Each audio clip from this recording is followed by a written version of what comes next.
Padre, te damos muchas gracias, Señor, porque tú, Señor, eres santo.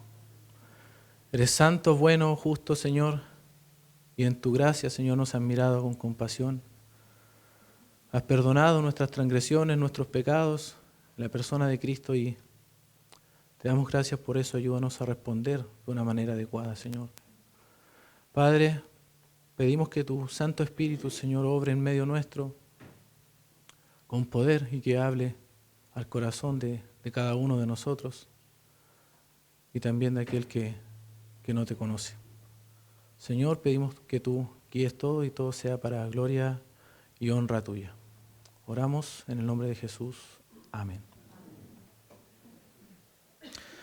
Muy bien, hermanos, abran sus Biblias, por favor, en la primera carta a los Tesalonicenses, capítulo 4, versículos 1 al 8.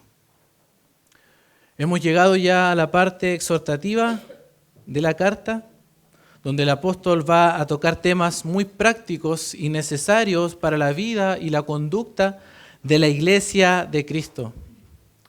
Pablo escribe con un corazón pastoral para animarlos en medio de las dificultades y ayudarlos a conducirse en una vida de testimonio entre el mundo corrompido de aquellos días. Primera a los Tesalonicenses, capítulo 4, versículos 1 al 8, dice así la palabra del Señor. Por lo demás, hermanos, os rogamos y exhortamos en el Señor Jesús, que de la manera que aprendisteis de nosotros, cómo os conviene conduciros y agradar a Dios, así abundéis más y más. Porque ya sabéis qué instrucciones os dimos por el Señor Jesús.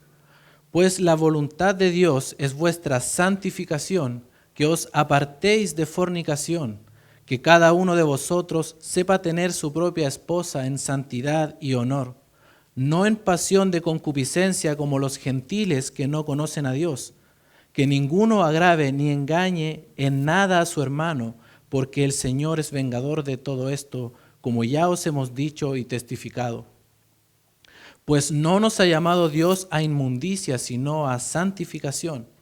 Así que el que desecha esto, no desecha a hombre, sino a Dios, que también nos dio su Espíritu Santo. Ayer, queridos hermanos, en las noticias, leyendo, vi acerca de una pareja que fue sorprendida teniendo relaciones sexuales en una plaza, en Ovalle, a plena luz del día. Y una de las cosas que me llamó más la atención es los comentarios acerca de esa noticia. Muchos aprobando el acto, muchos argumentando que estaban en su derecho, sin ningún tipo de pudor, aprobando esta situación.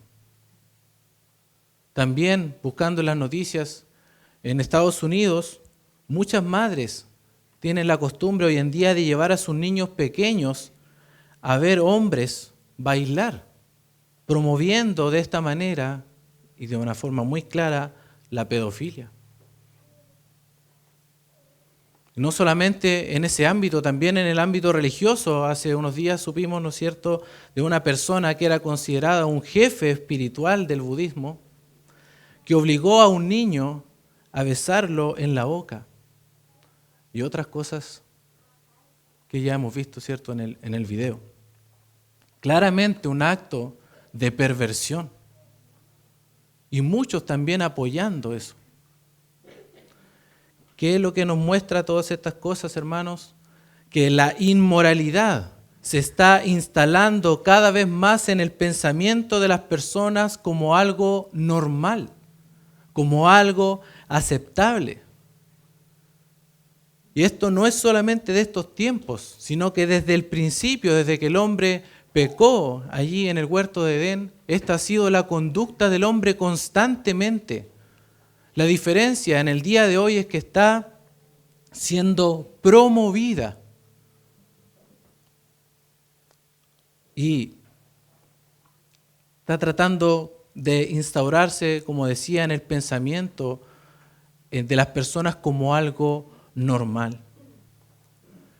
Y en medio de un mundo corrompido, la iglesia debe mantener su santidad sexual para impactar al mundo y mostrar el poder transformador del Evangelio.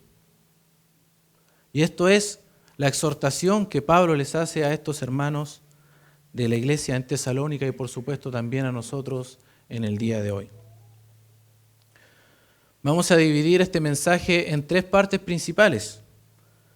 En primer lugar, la motivación de una vida en santidad sexual, los versículos 1 al 2. En segundo lugar, la descripción de una vida en santidad sexual, los versículos 3 al 7. Y en tercer lugar, la advertencia al que rechaza una vida en santidad sexual, en el versículo 8. Vamos entonces a lo primero, la motivación de una vida en santidad sexual. Noten que el versículo 1 comienza diciendo Pablo, por lo demás, hermanos, y esto marca un cambio en el tenor de la carta, un cambio en la temática. Atrás quedaron las gratitudes por la iglesia de Tesalónica y el ministerio de Pablo pasado y pasa a la parte exhortativa de esta carta, dirigida a sus hermanos. Y aunque la santidad, queridos hermanos, es algo muy práctico y es el tema que va a tocar Pablo aquí, no quiere decir necesariamente que los tesalonicenses estaban cometiendo algún pecado de inmoralidad sexual. En el capítulo 1, por ejemplo, Pablo llama a esta iglesia un ejemplo para las demás iglesias, en el versículo 7. Las razones de esto es que ellos se habían convertido en imitadores de Pablo y de Cristo, según el versículo 6. Estaban proclamando la palabra del Señor por todo lugar, según el versículo 8, y su fe era conocida por todos. De manera que Pablo no tenía necesidad de hablarle a nadie acerca de los tesalonicenses porque todos conocían su testimonio. Todos contaban cómo los tesalonicenses habían abandonado a los ídolos para servir al Dios vivo y verdadero. Y esto nos habla de que los tesalonicenses habían abandonado todas las prácticas idolátricas tan comunes asociadas a los ídolos, como lo es la fornicación, la prostitución, el homosexualismo y, según algunos comentaristas, la pedofilia.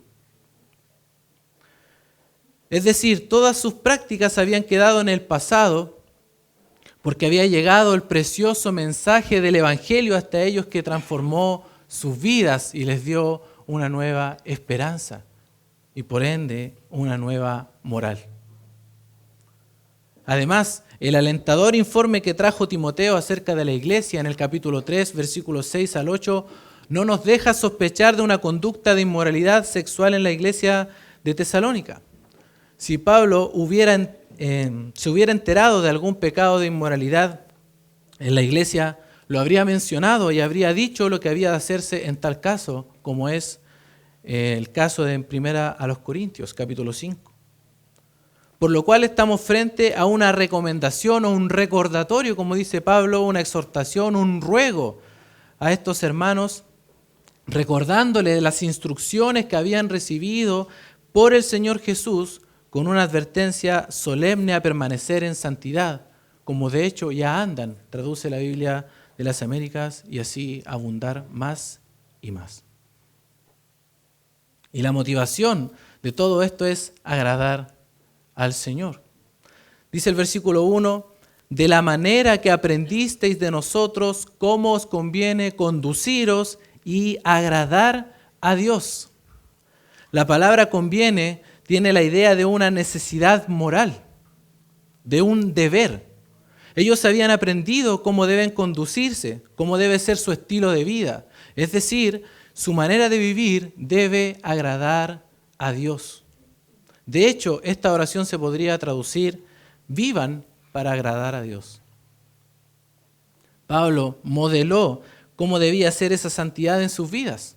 Note conmigo, por favor, el capítulo 2, versículo 10.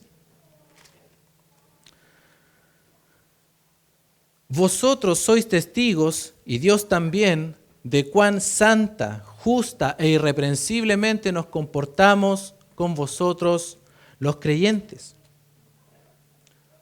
No solo eso, sino que también les transmitió el propósito de una vida santa. Observe el versículo 4 de este mismo capítulo. Sino que según fuimos aprobados por Dios para que se nos confiase el Evangelio, así hablamos, no como para agradar a los hombres, sino a Dios, que prueba nuestros corazones. Dios está constantemente probando el corazón de los suyos, pesando nuestros corazones. Todo lo que hagamos lo debemos hacer como para el Señor y no para los hombres. El propósito, queridos hermanos, de nuestra vida es agradar a quien nos salvó, agradar a nuestro Señor. Y no se trata de competir entre nosotros quién es más santo, si es que competiríamos por algo así, sino que se trata de vidas genuinas, sinceras delante de Dios, que buscan serle agradables. No estamos hablando de perfección, ni de llegar a un cierto límite, porque Pablo quiere que abunden más y más. Y aunque en esta vida no podamos llegar a la perfección, eso no quita nuestro compromiso con la santidad. Pablo dice en el versículo 2 que son instrucciones dadas por el Señor. Y este es un término militar que significa que los que reciben esta instrucción deben obedecerla y lo hacen para agradar a su superior. Como dice Pablo en 2 Timoteo, capítulo 2, versículo 4, ninguno que milita se enreda en los negocios de la vida a fin de agradar a aquel que lo tomó por soldado. Toda nuestra vida debe agradar a Dios. Y como dice un comentarista, agradar a Dios no es cuestión de vida y prácticas religiosas, un falso pietismo, una santurronería hipócrita, un ascetismo que no es impulso del espíritu, sino de la carne. Todo esto queda sin lugar cuando el ideal cristiano es el agradar a Dios. Así que, habiendo dicho esto, el apóstol Pablo pasa a describir entonces una vida en santidad sexual, y esto es lo segundo. Dice el versículo 3, pues la voluntad de Dios es vuestra santificación, que os apartéis de fornicación. Así comienza el versículo 3, pues la voluntad de Dios es vuestra santificación. Ahora note el versículo 7 por un momento. Pues no nos ha llamado Dios a inmundicia, sino a santificación. Por lo cual, este es el tema de Pablo, la santificación sexual, y todo lo que está en medio es la descripción de una vida en santidad sexual. Y lo primero que implica la santificación en este pasaje es apartarse de fornicación. La santificación, queridos hermanos, es un proceso en el cual nos vamos alejando del pecado constantemente y vamos abrazando la santidad. Es un proceso que dura toda nuestra vida o hasta que el Señor venga por nosotros. Y es un proceso en el cual nosotros somos responsables, somos activos en este proceso. Se trata de caminar hacia la santidad. Por eso Pablo dice que os apartéis de fornicación, es decir, que se abstengan, que rechacen la fornicación. ¿Por qué? Porque la fornicación es contraria a la vida santa, es contraria al carácter santo de nuestro Dios. La palabra fornicación es muy amplia y contiene todo aquello que es moralmente reprobable y pecaminoso en materia de intimidad sexual. Esta palabra encierra todos los pecados de inmoralidad sexual, aspectos tales como prostitución, adulterio, homosexualidad y cualquier otra actividad sexualmente ilegítima, por supuesto ante los ojos de Dios, quien diseñó la sexualidad y le dio un propósito para ella y para nuestro cuerpo. En general, la fornicación abarca todas las relaciones sexuales prohibidas. De hecho, para que vayamos entendiendo de qué se trata todo esto, la palabra que usa Pablo en el griego es porneia, de la cual viene la palabra pornografía, y se refiere a toda inmoralidad sexual. En los tiempos de Tesalónica, estamos hablando del 51 más o menos después de Cristo, la cultura que predominaba era la cultura griega, en específico el hedonismo, que buscaba la ausencia del dolor y procuraba el placer como la máxima de la felicidad, buscándola por todos los medios.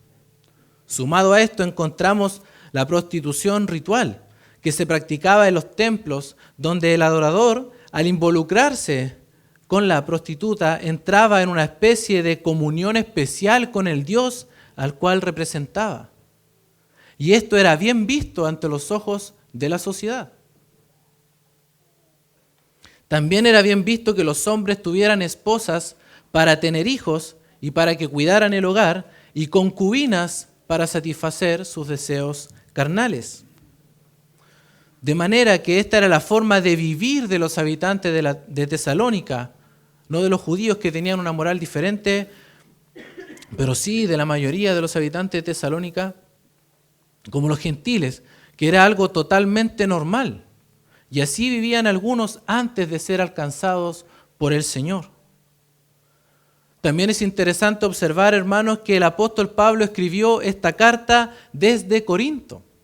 Según lo relatado por Lucas en el libro de los Hechos, capítulo 18, versículo 5, dice que Pablo estaba entregado por entero a la predicación de la palabra allí. ¿Y con qué se encontró Pablo en Corinto? Con inmoralidad sexual. De hecho, cuando le escribe la primera carta a los Corintios en el capítulo 5, versículo 1, Pablo dice lo siguiente: de cierto se oye que hay entre vosotros fornicación, y tal fornicación ni aún se nombra entre los gentiles, tanto que alguno tiene la mujer de su padre. Es decir, hermanos, esto estaba muy pegado en el corazón de estas personas que tenían esta cultura. Era difícil sacárselo de encima. Y nosotros no debemos, hermanos, cometer el error de pensar que cuando una persona se convierte al Señor, inmediatamente abandona las prácticas pecaminosas que tenía. Nosotros lo podemos observar en nuestra propia vida eso. Por eso la santificación es un proceso. Somos santos al momento de la conversión, pero de ahí en adelante comienza el proceso de la santificación. Somos santos en proceso de santificación, y eso, queridos hermanos, nunca debemos perderlo de vista. Y como Pablo estaba escribiendo desde Corinto, veía la inmoralidad de aquella ciudad y probablemente pensaba en sus amados de Tesalónica que tenían la misma cultura, y a pesar de que ellos ya habían dado testimonio de que habían abandonado estas prácticas y se estaban conduciendo de una manera correcta y agradable a Dios, igualmente estaban en un peligro constante. Y si había un pecado que podía hacerlos caer, era precisamente la fornicación.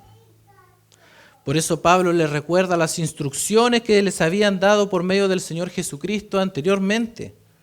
Así que es una exhortación muy pertinente para ellos y para nosotros en el día de hoy. Porque, hermanos, la inmoralidad sexual está en el mundo desatada. Cada día vemos que estamos siendo bombardeados por el tema de la inmoralidad sexual. Muchos llaman a todos estos actos de inmoralidad amor.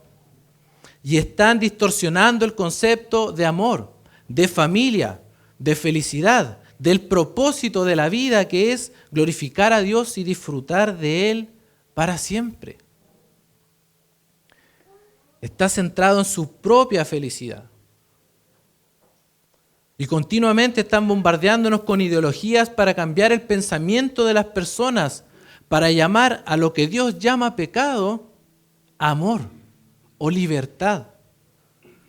Pero la verdad es que Dios aborrece la inmoralidad sexual.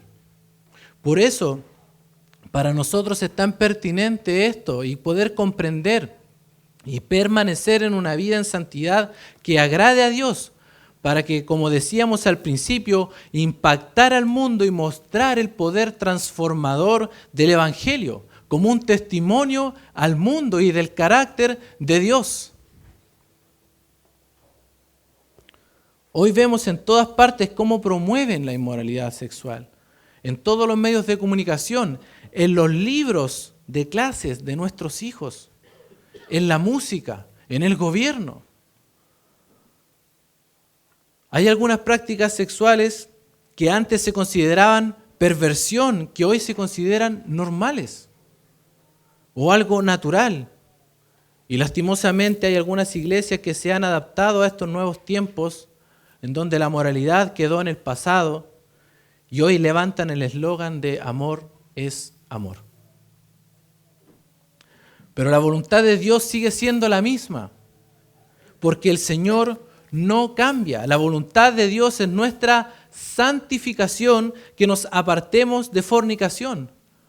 Porque no hay, hermanos, otro pecado que haga más daño a nosotros mismos, a los que amamos, a la iglesia en general, como lo es la fornicación. Es una fuerza destructiva que arrasa con todo a su paso. Todo lo que toca la fornicación lo destruye. Y Dios la aborrece completamente. Acompáñeme por favor por un momento al libro de Levítico, capítulo 18. Levítico capítulo 18, para que veamos algunos de estos pecados de inmoralidad y cómo Dios llama a estos pecados. Levítico capítulo 18, los versículos 6 al 18 encontramos los pecados de incesto. Leamos por ejemplo el versículo 9. La desnudez de tu hermana, hija de tu padre o hija de tu madre, nacida en casa o nacida fuera, su desnudez no descubrirás. Descubrir la desnudez es un eufemismo para relaciones sexuales. Versículo 20. Ahí encontramos adulterio. Además, no tendrás acto carnal con la mujer de tu prójimo, contaminándote con ella. Versículo 22, encontramos homosexualismo. No te echarás con varón como con mujer. Ahora escuche, es abominación, es detestable. Versículo 23, encontramos bestialismo o bestialidad. Ni con ningún animal tendrás ayuntamiento amancillándote con él, ni mujer alguna se pondrá delante de animal para ayuntarse con él. Escuche, es perversión. Así llama el Señor a estos pecados de inmoralidad sexual, abominación, perversión. Y es así como nosotros debemos llamarlo también. Y esto que Dios aborrece, hermano, refleja su carácter santo. Por eso Dios exige de su pueblo una moral distinta, elevada, que refleje su carácter. Sed santos porque yo soy santo. Dice el apóstol Pedro en su primera carta, capítulo 1, versículo 16, citando precisamente el libro de Levítico. La santidad de Dios, queridos hermanos, debiera hacernos responder a nosotros también en santidad. Así como cantábamos antes, santo, santo, santo. Por lo tanto, queridos hermanos, debemos apartarnos de fornicación, abstenernos de toda inmoralidad sexual. La fornicación, hermanos, es rebelión contra Dios. ¿Qué debemos hacer entonces? Volviendo a nuestro texto, notemos los versículos 4 y 5. Que cada uno de vosotros sepa tener su propia esposa en santidad y honor, no en pasión de concupiscencia como los gentiles que no conocen a Dios. La palabra que se traduce esposa también puede traducirse cuerpo. Y esta parece ser la traducción que le da más sentido a la exhortación de Pablo acá. Y significaría que cada uno de vosotros sepa tener su propio cuerpo en santidad y honor. Y esto aplica tanto a los solteros como a casados, a jóvenes y adultos. Y tiene el sentido de que los creyentes debemos aprender a controlar nuestros cuerpos y apartarlos para Dios. Porque nuestros cuerpos no son nuestros, son de Dios y para su gloria. Esto enseña Pablo en 1 Corintios capítulo 6. Les voy a pedir que por favor vamos a ese texto por un momento. Vamos a ver algunos versículos allí. 1 Corintios capítulo 6.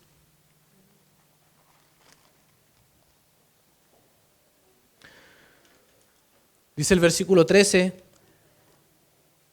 las viandas para el vientre y el vientre para las viandas, pero tanto al uno como a las otras destruirá Dios. Pero el cuerpo no es para la fornicación, sino para el Señor, y el Señor para el cuerpo. Algunos justificaban la inmoralidad sexual diciendo que era una necesidad biológica como comer. Pero el cuerpo, dice Pablo, es para el Señor, no para la fornicación. Notemos versículo 15 en adelante. ¿No sabéis que vuestros cuerpos son miembros de Cristo? ¿Quitaré pues los miembros de Cristo y los haré miembros de una ramera? De ningún modo. ¿O no sabéis que el que se une con una ramera, un cuerpo es con ella? Porque dice, los dos serán una sola carne. Pero el que se une al Señor, un espíritu es con él. Huid de la fornicación. Cualquier otro pecado que el hombre cometa está fuera del cuerpo, mas el que fornica contra su propio cuerpo peca. ¿O ignoráis que vuestro cuerpo es templo del Espíritu Santo, el cual está en vosotros, el cual tenéis de Dios y que no sois vuestros? Porque habéis sido comprados por precio. Glorificad pues a Dios en vuestro cuerpo y en vuestro espíritu, los cuales son de Dios. El propósito es claro. El cuerpo es para glorificar a Dios. Así que se echa por tierra el eslogan de mi cuerpo, mi decisión. Debemos glorificar a Dios con nuestro cuerpo. Esto quiere decir que el autocontrol, queridos hermanos, es de un interés particular para Dios. Hay algunos que creen saber cuáles son sus límites. Una vez conversando con un matrimonio cristiano sobre la santidad, ambos dijeron que conocían sus límites, que sabían hasta dónde podían llegar. Es decir, estaban dispuestos a juguetear con el pecado y pensaban que sabrían identificar el momento exacto en el que debían parar. Y querido hermano o hermana, si tú piensas de esta misma manera, escucha por favor lo que dice el libro de Proverbios en el capítulo 6, versículos 27 y 28. ¿Tomará el hombre fuego en su seno sin que sus vestidos ardan? ¿Andará el hombre sobre las brasas sin que sus pies se quemen? Las respuestas a estas preguntas son obvias. Sí, sus vestidos van a arder, sus pies se van a quemar. Es decir, existe un evidente peligro en exponerse a esto, hermanos. Apártense de fornicación, huye de fornicación, huye de la inmoralidad sexual. El peligro es real. El que juega con fuego se va a quemar, dice en otras palabras este proverbio. Estos jugueteos con el pecado son terribles. Son terribles. El Señor Jesucristo dejó muy claro que no es necesario involucrarse físicamente con una mujer para adulterar con ella. Dice el Señor en Mateo capítulo 5, versículos 27 al 28. Oísteis que fue dicho, no cometerás adulterio. Pero yo os digo que cualquiera que mira a una mujer para codiciarla, ya adulteró con ella en su corazón. Es decir, ya pecaste. Si miramos a una mujer para codiciarla, ya pecamos, hermano. El problema es que para nosotros, esos pecados que no se ven, muchas veces no le damos importancia, porque estamos más pendientes de lo que los hombres pueden ver de nosotros y no de lo que Dios está viendo, que es la realidad de lo que hay en nuestro corazón. Pero recordemos, hermanos y hermanas, que estamos delante del Señor todo el tiempo. Todas las cosas están desnudas y abiertas a los ojos de aquel a quien tenemos que dar cuenta, dice el autor de Hebreos. Y esos deseos son un testimonio para nosotros mismos de lo que hay en nosotros. Nos dicen quiénes somos. Cuidado con estar jugueteando con el pecado.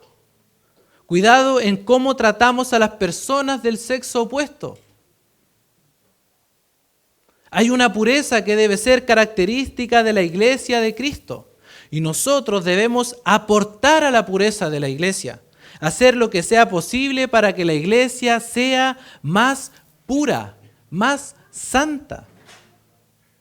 Pablo le escribió a Timoteo que tratara a las jovencitas como a hermanas, con toda pureza. 1 Timoteo 5:2. Ahora, hermanos, ¿qué pasa con la pornografía? Tal vez sea este el pecado que más hemos cometido los cristianos. El mundo se ha perfeccionado en el pecado de la inmoralidad sexual. Ahora, usted podría pensar, pero yo no lo estoy cometiendo. Yo solo lo estoy viendo. Pero eso refleja el deseo de nuestro corazón de querer estar cometiendo ese pecado que estamos viendo, porque lo estamos aprobando. Y pasa lo mismo con las películas o las series que contengan este tipo de escenas, porque si las vemos, las estamos aprobando. Esto es jugar con fuego.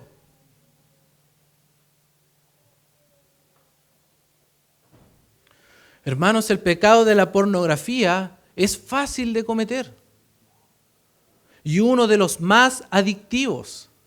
Está en un teléfono celular. ¿Quién no tiene internet en el día de hoy? ¿Quién no tiene acceso a ver videos? Está al alcance de todos, grandes, chicos, solteros, casados. Hombres y mujeres pueden ver material de contenido sexual e incluso interactuar sexualmente de maneras muy diversas sin moverse del lugar en donde está. Y en el caso de los jóvenes y señoritas que ven pornografía, déjenme decirles que eso va a condicionar sus mentes. Va a condicionar sus mentes en las expectativas que tendrán para el futuro. Distorsiona el concepto de sexualidad y por supuesto afectará a sus futuros matrimonios. Desechen ese pecado. En el caso de los casados, el pecado de la pornografía te llevará a estar insatisfecho con tu vida íntima matrimonial. Vas a ser inmensamente infeliz. Y con toda probabilidad te va a llevar al pecado del adulterio. Desecha este pecado. Porque esto es como una bola de nieve. Se agranda, un pecado lleva a otro y así. Por eso el Señor Jesucristo cuando habló de esto, de mirar a la mujer para codiciar, le dijo, había que cortar, era mejor cortar, arrancarse el ojo. Porque hay que ser radical con el pecado. Cortarlo de raíz. Pero nosotros, aunque sabemos esto, muchas veces no lo hacemos así. Y es como un chocolate. Una vez escuché ese ejemplo. Es como que tuvieras un chocolate guardado en el velador. Sabes que está ahí. y sabes que puedes ir sacando un poquitito cada día. Muchas veces nosotros guardamos de esta forma el pecado, pero el Señor dice que hay que cortarlo de raíz. Los jóvenes no cedan ante la presión del mundo. Sé que es difícil en el contexto de la universidad o incluso en la enseñanza media o ya como están los tiempos en la básica. Si un joven o señorita prefiere guardarse pura para el matrimonio, en el día de hoy es objeto de burla. Pero eso es mejor que pecar contra el Señor y llevar toda la vida a las consecuencias de ese pecado. Algunas personas piensan, incluso cristianos, que los jóvenes deben experimentar antes de casarse para ver si son compatibles. Pero eso es pecado, fornicación. Dios diseñó la sexualidad para el matrimonio. Y si estás cometiendo este pecado, estás teniendo intimidad con la mujer o el hombre que será de otra persona. Y ya has deshonrado tu propio matrimonio. Ahora, queridos hermanos, esto no es algo que el Señor no pueda perdonar. No es algo que no pueda ser restaurado por el Señor. Porque muchos de nosotros pecamos de esta manera en nuestra vida pasada. Y el Señor es un Dios compasivo, bueno, justo. Y Dios cargó en Cristo el pecado de todos nosotros. Y al darnos nueva vida en Cristo, ya no andamos según la carne, sino por el Espíritu. Por esta razón no debemos ser controlados por los deseos pecaminosos, porque ya no nos dominan, ya no son nuestro amo, ya no es nuestro Señor, sino lo es Cristo. ¿Y saben quiénes son los que son controlados por estos deseos pecaminosos? Dice el texto, los que no conocen a Dios. Los que no tienen una relación con Dios a través de Jesucristo. Por lo tanto, los que sí lo conocen, se espera que tengan un estilo de vida distinto. Que obedezcamos al Señor por gratitud. Esa es una de las diferencias con el Antiguo Testamento. El pueblo de Israel obedecía a la ley de Dios por temor al castigo. Nosotros tenemos la libertad de poder obedecer por amor y en gratitud a lo que el Señor hizo por nosotros, por esa nueva vida que Él nos ha dado. Dice el versículo 5, no en pasión de concupiscencia. Esta palabra pasión tiene que ver con los deseos sexuales impuros porque provienen de concupiscencia, de malos deseos. Es una pasión mala, desordenada, desenfrenada, que está enfocada en el egoísmo y que no piensa en la otra persona. Nuestros cuerpos no deben ser controlados por este tipo de deseos. Y en el contexto del matrimonio, la sexualidad debe ser santa. No debe ser guiada ni controlada por pasiones desenfrenadas. Debe estar libre de egoísmo. Pablo no está diciendo que los deseos sexuales son malos, porque Dios los puso allí para ser satisfechos en la intimidad del matrimonio. Y cuando pensamos en la sexualidad como algo que es para mi propio deleite, para mi propio placer, nos estamos comportando como quienes no conocen a Dios. No estamos reflejando el carácter de Dios. Por el contrario, estamos ignorando a Dios. ¿Y quiénes son los que ignoran a Dios en la sexualidad? Los que no lo conocen. Cuando la intimidad sexual está guiada por el amor, el respeto mutuo, allí es santa. Cada uno debe aprender a controlar su propio cuerpo. Un comentarista dice lo siguiente: Jesús está presente en la habitación y el sexo cristiano debería estar caracterizado por las virtudes cristianas: amor, paciencia, generosidad y gozo. Nunca por el sufrimiento, el egoísmo, la vergüenza o la explotación. Y esposos aquí presentes, si hay alguna de estas cosas en su intimidad, sufrimiento, vergüenza, egoísmo o explotación, están pecando contra Dios y deben arrepentirse. Pero el pecado de la fornicación no solo atenta contra Dios, también atenta contra el prójimo. Dice el versículo 6, que ninguno agravie ni engañe en nada a su hermano, porque el Señor es vengador de todo esto, como ya os hemos dicho y testificado. Esto significa que la práctica de la inmoralidad sexual es un camino que lleva a defraudar a los demás creyentes en la iglesia y a todos aquellos que están conectados con aquel que comete el pecado de inmoralidad sexual, ya sea su cónyuge, sus familiares, su novio o cualquier otra persona. Cuando un creyente comete el pecado de inmoralidad con otro creyente, ha dejado de comportarse como un hermano. Ha pecado contra él o ella y ha faltado a la pureza que debe ser característica de la iglesia. Por lo tanto, ningún hermano debe pasar por encima de otro hermano, faltándole el respeto de esta manera.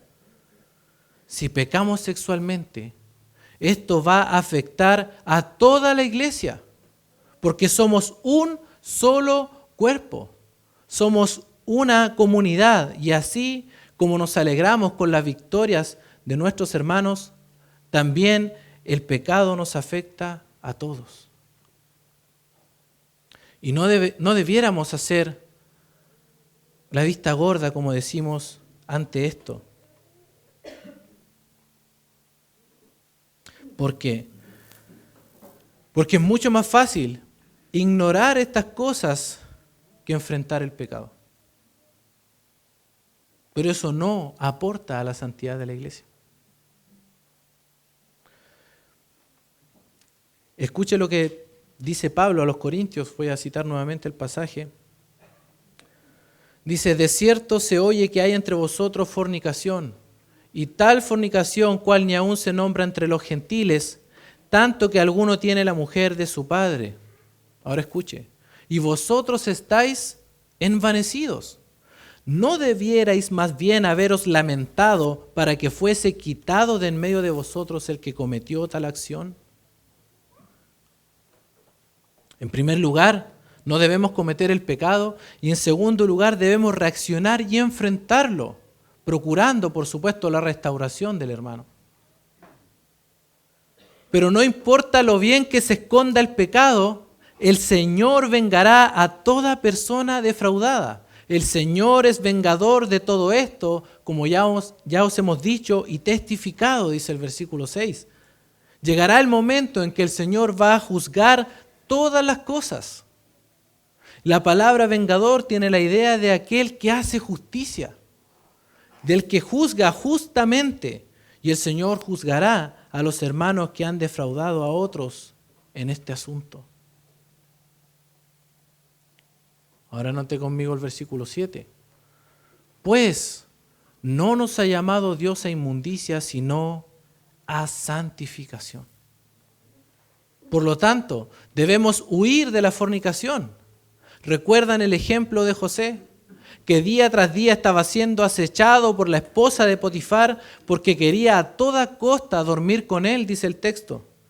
Y José dice, ¿cómo pues haría yo este grande mal y pecaría contra Dios? Génesis 39, versículo 9. Pero más adelante, ella, la esposa de Potifar, siguió insistiendo hasta que forcejeó con él y José huyó y salió, dice el versículo 12 de este capítulo. José tuvo la valentía de salir corriendo y enfrentar las consecuencias antes de pecar contra Dios. El conocimiento del carácter santo de Dios que tenía José fue suficiente para obedecer a pesar de las circunstancias o de las consecuencias, mejor dicho. Y eso es lo que tenemos que hacer nosotros, huir de este pecado, porque ya conocemos el carácter santo de Dios. Es más, hermanos, no solo no debemos cometerlo con el cuerpo, sino que no debe estar tampoco en nuestro corazón y tampoco en nuestros labios. Escuche lo que dice Pablo a los Efesios en el capítulo 5, versículo 3. Pero fornicación y toda inmundicia o avaricia, ni aun se nombre entre vosotros como conviene a santos. Hermanos, ni siquiera en nuestras conversaciones. Y este es el estándar. Esta es la moralidad que Dios exige de su iglesia. Es la descripción de una vida en santidad sexual que involucra todo nuestro ser, nuestra mente, nuestro cuerpo y voluntad.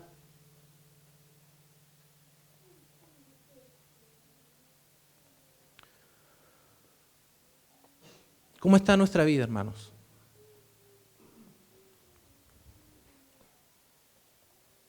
¿Cómo está nuestra santidad? ¿Estamos buscando agradar a Dios? ¿O solo nos estamos buscando agradar a nosotros mismos? Necesitamos meditar en estas cosas. Luego de esta descripción que hace el apóstol Pablo, termina con una advertencia solemne, y esto es lo tercero. La advertencia al que rechaza una vida en santidad sexual. En aquellos tiempos, los apóstoles estaban encargados de hablar la palabra del Señor a la gente, de comunicar la voluntad de Dios, de escribir la palabra de Dios, es decir, poner las bases en las que se iba a erigir la iglesia del Señor. Lo que decían los apóstoles era la palabra de Dios, por lo tanto, desobedecerlos a ellos era desobedecer a Dios. Y esta es la advertencia. Así que, el que desecha esto, es decir, todo lo anterior, no desecha a hombre, sino a Dios, que también nos dio su Espíritu Santo. Así que no se trata de la voluntad de un hombre, no son palabras de un hombre, no es el deseo de un hombre, no es que otra persona lo esté diciendo, sino que es la voluntad de Dios, es palabra de Dios. Hermanos, tengamos cuidado porque podemos estar desechando a Dios en nuestra mente o en nuestro corazón, con nuestras actitudes. Es la palabra de Dios la que se está desobedeciendo al rechazar una vida en santidad sexual. Y rechazar la palabra de Dios es rechazarlo a Él. En 1 Samuel 15 tenemos un ejemplo de esto. Dios le había dado instrucciones específicas al rey Saúl por medio del profeta Samuel. Y sin embargo, él, es decir, Saúl, desobedeció deliberadamente. Escuche lo que dice el versículo 22 y 23. Y Samuel dijo: ¿se complace Jehová tanto en los holocaustos y víctimas como en que se obedezca a las palabras de Jehová? Ciertamente el obedecer es mejor que los sacrificios y prestar atención que la grosura de los carneros. Porque como pecado de adivinación es la rebelión y como ídolos e idolatría la obstinación. Por cuanto desechaste la palabra de Jehová, Él también te ha desechado para que no seas rey. Desobedecer la palabra del Señor trae consecuencias y ciertamente es pecado. Dios desechó a este rey por no poner en alto la palabra de Jehová, por no honrarlo por medio de la obediencia. Ahora, queridos hermanos, esta advertencia final viene con una cuota de aliento para nosotros, con una cuota de ánimo. Volviendo a nuestro texto ahí, en el versículo 8 al final dice: Dios, que también nos dio su Espíritu Santo. El Señor nos dio todo lo que necesitamos para obedecerle en este y en todos los asuntos. No estamos hablando de una obediencia perfecta, solo hay uno que fue perfecto en esta tierra y en nuestro Señor Jesucristo. el único que agradó completamente al Padre, el único que satisfizo todas las demandas de Dios. Y cuando Él murió y resucitó y ascendió a los cielos, nos fue enviado el Espíritu Santo. Es decir, podemos vivir vidas en santidad sexual en el poder del Espíritu Santo que se nos ha dado a aquellos que hemos creído en el Señor Jesucristo. No hay nada que el Señor nos haya pedido y que no nos haya capacitado para hacerlo. Él nos dio su Espíritu Santo, nos capacita para vivir vidas que le agraden a Dios, una vida en santidad sexual, una vida de obediencia a su palabra. Cuando el Señor nos salva, nos da su Espíritu Santo y uno de los propósitos principales es equiparnos a los creyentes con el poder para vivir una vida santa. Nos dio su Espíritu Santo, hermanos. No es por nosotros, no son nuestras propias fuerzas, sino por su Santo Espíritu que habita en nosotros.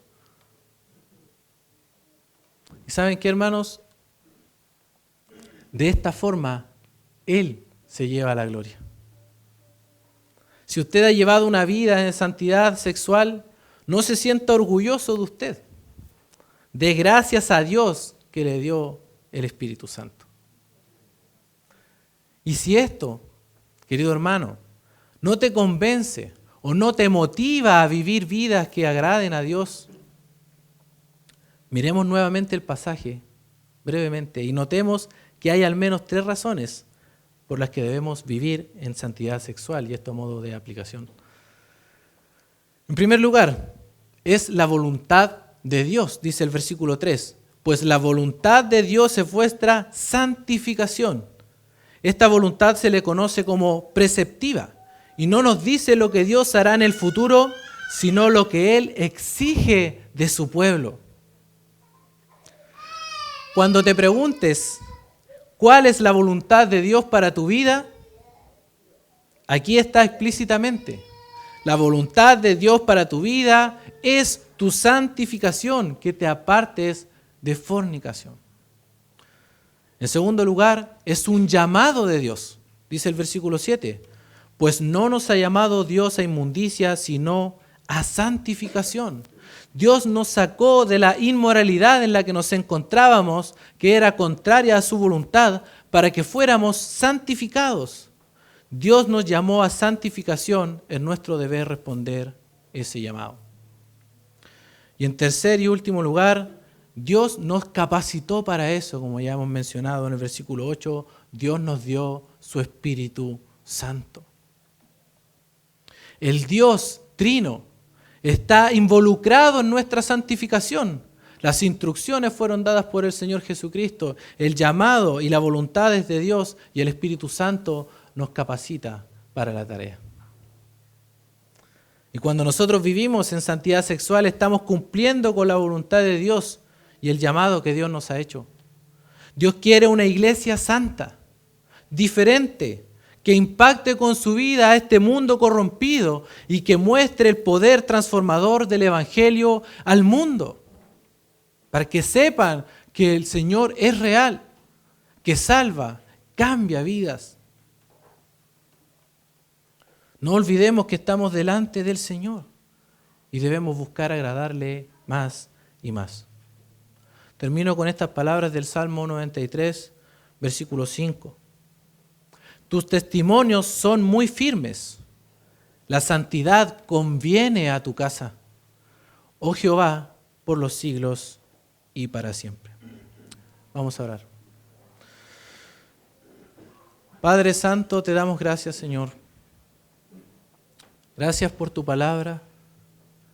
Gracias porque nos confronta con nuestra vida y con nuestra realidad. Te damos gracias, Señor, porque tú nos has dado el Espíritu Santo para poder obedecer de una manera gozosa, Señor, y nos has capacitado para ello.